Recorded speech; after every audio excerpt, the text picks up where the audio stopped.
The HR director barely looked at me when she slid the folder across the table. I remember thinking that was the tell, that she couldn't meet my eyes. People who believe they're doing the right thing usually look you straight in the face. "We've been made aware," she said, "that you've been conducting outside consulting work using company time and company resources. Given the nature of your role here, we consider this a material breach of your employment agreement." She cleared her throat. "Your position is terminated, effective immediately."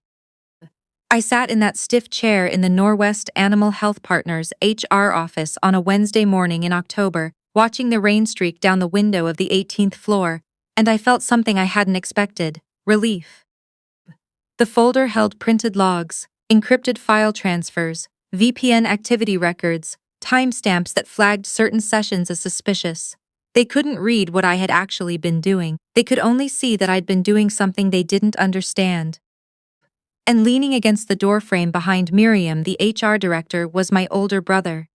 He hadn't said a word since I walked in. He didn't need to. That particular smile, chin up, arms crossed, shoulder against the frame, I had known that smile since I was 9 years old. It was the smile he wore when he told our parents I had broken the back window even though it was him. It was the smile he wore at every one of my academic achievements when he found a way to make it about himself. He was wearing it now, watching me get fired from the company I had spent 5 years holding together. Gavin had been appointed VP of Operations exactly 6 weeks earlier. Our father called it a natural transition. I had called it what it was: our parents handing the keys to the person who had always been their favorite, regardless of who had actually earned them. I didn't argue with Miriam. I turned to the last page of the termination agreement and signed my name in the steadiest handwriting I could manage. I slid the folder back and stood up. "You're right," I said quietly. "I really should focus on just one job." My brother pushed off from the doorframe. That smile faltered just slightly. He thought I was conceding. He thought those words were defeat. He had no idea they were the last thing I would ever say to him as an employee of Norwest Animal Health Partners. And he had absolutely no idea that in exactly 72 hours, he would be sitting in front of the company's board of directors, trying to explain why the BC Veterinary Medical Association was about to revoke the company's provincial operating license, and that the only person on earth who could prevent that from happening had just been walked out through the lobby with a security escort. Before I go further, if you're listening to this right now and you've ever been the one in your family who did the actual work while someone else collected the praise, I see you. This one is for you. My name is Andie. I'm 29 years old. For 5 years I was the Senior Data Compliance Analyst at Norwest Animal Health Partners, one of the largest veterinary network companies in Western Canada. We managed insurance claims, electronic health records, and licensing compliance for more than 300 veterinary clinics across British Columbia and Alberta. The work was genuinely important. When a clinic's records weren't in order under PIPEDA, real animals lost continuity of care, real vets faced regulatory action, real families got blindsided at the worst moments. I cared about that. I built the compliance architecture from scratch. I wrote the data masking protocols. I caught 3 near-catastrophic CVMA reporting errors in 2 years.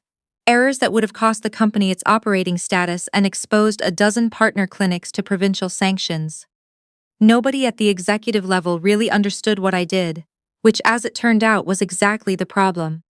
The security guard who walked me out was a quiet guy named Paul, who had once asked me to help him understand his group benefit statement. He didn't make eye contact in the elevator. I didn't hold it against him. We all have rent to pay. The October rain in Vancouver was the kind that doesn't come down so much as it saturates, cold and relentless and somehow still beautiful if you're somewhere dry. I was not somewhere dry. I pulled my coat tighter and crossed the street to the parkade. I was still putting my bag in the passenger seat when I heard footsteps behind me. My brother had followed me out. He wasn't carrying an umbrella. His hair was already wet and his expression had shifted. The corporate polish from the HR office was gone. What was underneath was something I recognized from childhood, ugly and small and mean. "You're going to hand over the compliance portal credentials before you leave this parkade," he said. Not asked, said. I turned around slowly. "Excuse me?"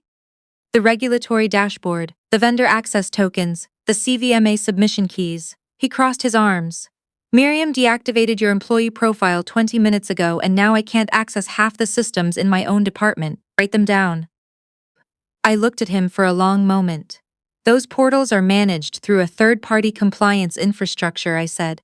When HR terminated my access, the automated handoff protocol flagged the account for vendor review. You'd need to submit a new authorization request through the vendor directly. Then give me the vendor contact. You're the VP of Operations, I said. That information is in the vendor contracts, which are in the shared drive, which you have access to. His jaw tightened. Don't be difficult. Gavin, I said his name once clearly. You fired me to make room in the salary budget for someone else. I don't owe you anything. The color rose in his face. He stepped closer. You think you're so smart, you always have. Our parents gave you every advantage and you turned it into some little side project instead of supporting what we were building. I have to go, I said. I opened the driver's door and got in. Through the rear windshield, I watched him stand in the rain with his mouth still moving. He still thought he'd won. He hadn't won anything. I drove without any particular destination for a while. The rain blurred Vancouver into something soft and gray, and the windshield wipers kept a rhythm that settled my nervous system. I sat in the quiet of a seawall parking lot, cut the engine, and stayed there for a minute or two. Not crying, just breathing.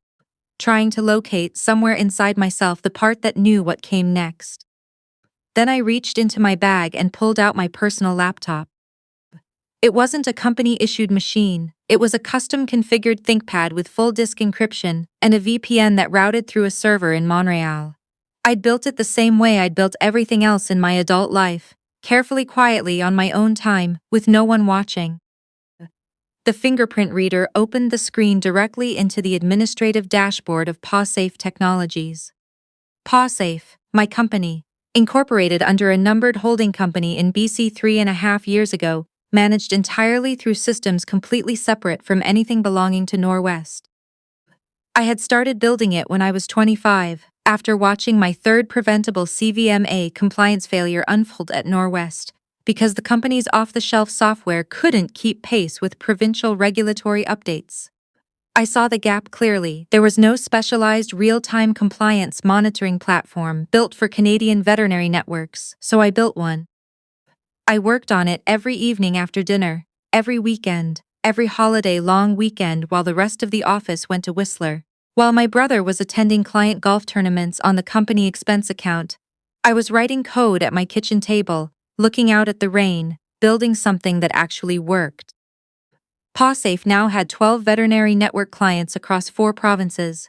It processed compliance filings, flagged licensing gaps, and integrated with CVMA reporting systems in real time. It was the kind of tool that made regulators comfortable and let clinic directors sleep at night. It was also technically the outside consulting work using company resources that Norwest had fired me for. What they had flagged, those encrypted transfers, those VPN sessions, were me deploying security updates to PawSafe from my desk during lunch breaks, 15 minutes twice a week on my personal device, connected to the building's public guest Wi-Fi, not company resources, not company time. They assumed I was moonlighting for a competitor. They had no idea I owned the company. I opened the PawSafe Executive Communications channel. 2 messages flagged red. The first was a routine licensing question from a client in Kelowna. The second made me go very still. It was from the CEO of Norwest Animal Health Partners, not routed through any inquiry form, directly to the executive contact address listed on PawSafe's corporate website. The address associated with my holding company, not with my name. He was writing, he explained, under circumstances of extreme urgency. Norwest was facing its biennial CVMA provincial license review on Friday morning. Their internal compliance systems had flagged 17 critical errors in the past 6 hours. Their data masking protocol for client health records had failed during an overnight update. If those errors were not resolved before the regulatory team arrived, Norwest stood to have its BC operating license suspended, affecting 300 partner clinics and over 4,000 active client accounts. He had heard of PawSafe through a referral. He needed an emergency consultation. He was prepared to pay whatever was necessary. I read it a second time. The errors he was describing, I knew exactly what had caused them. When Miriam deactivated my employee account that morning, the automated system had also suspended a background sync process I had quietly maintained between Norwest's legacy compliance server and PawSafe's regulatory update engine. I had built that bridge 18 months ago, on my own initiative, without authorization and without compensation, because watching their system fall behind on provincial updates while I was sitting right there had been professionally unbearable. No one at Norwest knew it existed. When I left the building, the bridge came with me. The regulatory errors they were now drowning in had been accumulating silently for months. I had been repairing them every week without anyone's knowledge. Now the dam had broken. I closed the laptop. I sat in the parking lot and let the irony of it settle through me, slow and complete. He had fired the only person keeping their license intact. I didn't reply to the email. Desperation is a more honest negotiating position when given a little time to deepen. I drove home. My mother texted while I was making tea. Family dinner tonight, 7 o'clock at La Montagne. Your father and I need to discuss your behavior this morning. Please be on time. My behavior. I had signed a piece of paper and walked out with my head up. I texted back, I'll be there. La Montagne was the kind of restaurant my father favored, because the wine list was long enough to signal something, and the booths were private enough for difficult conversations. I arrived 3 minutes before 7. They were already seated, already poured. My brother had changed into a fresh shirt. He looked like a man celebrating, which I supposed he was. No one stood when I sat down. You've put your brother in a very difficult position, my father said before I had taken my coat off. He had been saying variations of that sentence my entire life. Gavin needs your support. You're making this harder than it has to be. Think about the family. He fired me, I said. He made a necessary decision, my mother said. She had the same expression she wore at every difficult dinner, disappointed but managing, like I was a renovation that had never quite come together. You were running a private business on company time. What did you expect? I was on my lunch break, I said, on my personal laptop on the building's guest Wi-Fi. My brother reached across to refill his glass. The legal team will sort out the specifics. What matters now is that you hand over the integration documentation for the compliance system so we can manage continuity through the regulatory review. The systems I built, I said. Built on company time. I just explained. Andie. My mother said my name the way she always did when she wanted to end a conversation. Your brother has a company to run. Give him what he needs and we can all move forward. I picked up my water glass. Through the restaurant window, Granville Street moved in its ordinary Friday night rhythm. I thought about the email in my inbox, the CEO of the company that had just fired me, begging my other company to save them. Then my phone buzzed against my leg. I glanced down under the table, an alert from my RBC account. A business line of credit had been flagged for verification, drawn in full, associated with my social insurance number. $150,000. I kept my expression flat. I set the phone face down on the seat beside me and took one careful breath. My sin, my credit history, an old joint savings account my parents had opened for me when I started university, which they were still listed on as co-signers. I looked at my father's phone, sitting face up beside his wine glass. As I watched, the screen lit up with a banking notification. He glanced down. The relief that crossed his face lasted less than 2 seconds before he controlled it. I understood then what this dinner actually was. Not an intervention, a distraction. They needed me sitting at this table away from my computer while a transaction cleared in the background. I waited until my father had finished speaking, something about long-term thinking and family loyalty, before I spoke. I want to flag something, I said quietly. My bank just sent me an alert about a business line of credit drawn against my sin that I didn't apply for. $150,000 routed to an account my parents co-signed when I was 18. The table went silent. Andie, my mother started. I'm not asking for an explanation tonight, I said.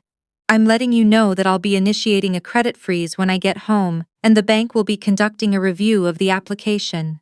I set down my water glass with care. I'd recommend speaking to a lawyer before morning. I placed enough cash on the table to cover my sparkling water. I stood up, put on my coat, and left. I had expected the drive home to feel like something, grief maybe, or the specific kind of anger that had accumulated across a lifetime of being the person who fixed things for people who never once asked if the fixing cost me anything. What I felt instead was a strange and total clarity. Like a window being cleaned after years of accumulated grime. Every assumption I had carried about what I owed them, what they meant to me, what family required, I could see through all of it now, clean and unobstructed. They had decided quite calmly that my financial future was an acceptable resource to borrow without asking. They had done it over dinner they expected me to pay for. I went home, I made a second cup of tea. I sat down at my desk and initiated a full credit freeze through Equifax and TransUnion Canada. By the time I finished, the pending transfer had been flagged for recall and the line of credit was suspended pending fraud review. Then I opened the PawSafe inbox, read the CEO's email one final time, and composed a reply. The founder of PawSafe Technologies was available for an emergency consultation on Friday morning. Given the nature of the request and the timeline involved, I required the full senior leadership team in attendance: the CEO, the CFO, the VP of Operations, and the HR director. No delegate. The CEO replied in under 5 minutes, accepting every condition. My brother's reply came 40 minutes later, a single line: looking forward to getting this resolved. He thought he was walking into a vendor meeting.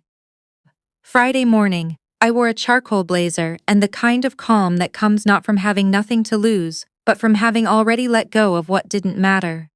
My legal counsel, a precise, methodical woman named Priscilla, who had incorporated PawSafe and managed every corporate filing for 3 years, met me in the lobby downstairs. She handed me a coffee. They're all up there, including your brother. How does he seem? Like someone who hasn't slept and is still certain he's the smartest person in the building. We took the elevator to the 18th floor. I had walked out of that building 72 hours ago with a security escort. I walked back in on a platinum visitor credential that the front desk verified without a single question. The boardroom doors were heavy glass. Through them I could see the full table, the CEO at the head, flanked by the CFO and 2 board members. Miriam sat midway down, hands folded tightly in front of her. And my brother leaned back in his chair with the posture of a man who had decided he was the protagonist of whatever was about to happen. I pushed the doors open. The room stilled. It was the kind of quiet that happens when people's eyes and their understanding arrive at different places at the same time. Miriam's pen rolled off the table. My brother stood up so fast his chair hit the wall. She doesn't have clearance to be here. I'm the legal counsel for PawSafe Technologies. Priscilla walked past him entirely and set her portfolio on the table directly in front of the CEO. She opened it. I'd like to introduce the company's founder. She gestured to me. My brother's face went through several things in rapid succession: confusion, calculation, then a slow, sickening recognition. I took a seat at the opposite end of the table. I connected my laptop to the boardroom display and brought up the PawSafe administrative dashboard, the regulatory monitoring interface, the compliance log, the active client map showing 12 veterinary networks across Canada, and the diagnostic overlay on Norwest's own failing system, currently flagging 17 active errors in real time. Your CVMA team arrives in approximately 4 hours, I said. I've pulled the full compliance gap report. 3 of the 17 errors are critical and will trigger automatic license suspension during the review. I advanced the slide. This is what my system had been quietly repairing on your behalf for the past 18 months. Without your knowledge, without a contract, and without compensation. Because I happened to work here and found it professionally unacceptable to watch preventable failures accumulate in real time. The CEO had not moved. When your HR department terminated my employment on Wednesday, I continued. The background integration I had maintained as a personal courtesy was automatically suspended. The errors you're seeing now are the result of 72 hours without that support. I closed the diagnostic view and folded my hands on the table. I want to be clear, I did not build PawSafe on company time or with company resources. Version history and access logs are available through Priscilla's office for your legal team's review. I looked at Miriam. The VPN sessions you flagged were 15-minute maintenance windows on my personal device over your public guest network, which, according to Section 4.3 of your employee handbook, is available for personal use during non-work hours. I let a beat pass. My lunch break qualified. Andie, my brother's voice was low and carefully controlled. We can discuss this privately. We can discuss it here, I said. Given that this room includes the people who authorized my termination and the people managing your regulatory response this afternoon. I turned back to the CEO. I'm not here to offer an acquisition or an emergency service agreement. I'm here to formally document that PawSafe Technologies has never had a contractual relationship with Norwest Animal Health Partners, and that any stabilization of your compliance infrastructure prior to Wednesday was a personal courtesy, not a service provided by my company. I nodded to Priscilla. I'm also here to advise you that the BC Securities Commission has received copies of the communications sent to PawSafe's executive inbox over the past 72 hours, including messages from your VP of Operations that contain proposals your legal counsel should review before this afternoon. Priscilla slid a printed summary across to the CFO. My brother pushed to his feet. Those messages were private. They were sent to a registered corporate inbox, Priscilla said without looking up. I stood, picked up my laptop. I hope the rest of your Friday goes well. Priscilla will be available for any questions about PawSafe's corporate structure. I'd recommend your team spend the next 4 hours addressing the critical errors with whatever internal resources you have. I buttoned my blazer. Good luck. I walked out of the boardroom and did not look back. The weeks that followed had their own momentum, and I stayed mostly out of the way of it. I had my own work to return to. 3 new client consultations, a licensing audit for a veterinary group in Edmonton, a product update I'd been deferring for months. The professional satisfaction of doing work that actually helped people was enough. I didn't need to watch anyone collapse to feel free of them. But I heard things. The CVMA review did not go well for Norwest. The critical errors went unresolved and the BC operating license was suspended for 60 days pending a full remediation audit. 3 board members resigned by the following Monday. My brother was named in the internal review documentation. By the second week, he was no longer VP of Operations. The fraud investigation connected to the credit line moved through its own slower process. My parents retained a lawyer. The bank completed the recall. I gave my statement to the Financial Consumer Agency and left the outcome in the hands of people whose job it was to handle it. I wasn't looking to destroy my family. I was looking to stop being destroyed by them. My mother called once about 3 weeks later. She didn't apologize. She said she hoped I could find it in myself to be the bigger person. I thought about that for a moment, about what it meant to be the bigger person, about how many years I had spent making myself smaller, so she could say that to me with a straight face. Then I told her as kindly as I could manage that I was already exactly as big as I intended to be, and I wished her well. 6 months after that October Wednesday, PawSafe signed its 14th client, a national veterinary network that had been searching for a Canadian-built compliance solution for 2 years. Priscilla joined the company formally as general counsel. We hired 2 new developers and moved into a proper office in Gastown, with windows that looked out over Burrard Inlet on clear days. I think sometimes about what my brother said in the parkade, that I had turned my advantages into a side project instead of supporting what they were building. He meant it as a dismissal. It was the most accurate thing he ever said about me. I didn't build PawSafe to prove anything to anyone. I built it because I saw a gap that mattered. Animals whose care depended on compliance infrastructure that no one was maintaining properly. And I had the specific skills to close that gap, and I was willing to spend 3 years doing it quietly with no guarantee it would ever amount to anything. That's not a side project, that was always the main one. Everything else, the termination, the dinner, the credit line, the boardroom, all of it was just the moment the rest of the world finally caught up to what I had already built, in the rain, alone, on my own time. And the thing I know now, that I wish I had known at 23 when I first started making myself smaller to keep the peace. You do not need anyone's permission to keep going. You never did. The work was always yours.